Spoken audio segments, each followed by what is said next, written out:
സംസ്ഥാനത്തെ മഴ അറിയിപ്പ് എന്നുള്ള കാര്യത്തിലേക്ക് വിശദമായിട്ടൊന്ന് പോകാം. ഇന്ന് പ്രധാനമായിട്ടും 2 ജില്ലകളിലാണ് ഓറഞ്ച് അലർട്ട് നൽകിയിരിക്കുന്നത്.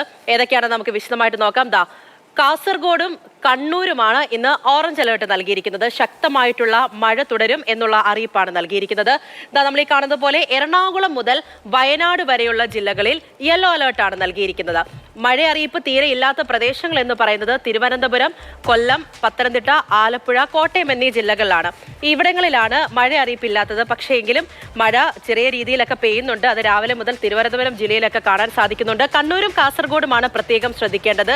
അവിടെ ഓറഞ്ച് അലർട്ടാണ് നൽകിയിരിക്കുന്നത്. ബാക്കിയിടങ്ങളിലൊക്കെ യെല്ലോ അലർട്ട് നൽകിയിട്ടുണ്ട്. എന്തായാലും ഈ മഴയുമായി ബന്ധപ്പെട്ടുള്ള വിവരങ്ങളൊക്കെ പരിശോധിക്കുമ്പോൾ എപ്പോഴും പറയുന്ന ഒരു കാര്യമാണ്, മലയോര മേഖലകളിലും തീരപ്രദേശത്തുമൊക്കെ പ്രത്യേകം ജാഗ്രത തുടരണം. ഈ മത്സ്യബന്ധനത്തിന് പോകുന്നവരുടെ പ്രത്യേക ശ്രദ്ധയ്ക്ക് നിങ്ങൾക്ക് വേണ്ടിയിട്ടുള്ള നിയന്ത്രണമൊക്കെ തുടരുന്നുണ്ട്.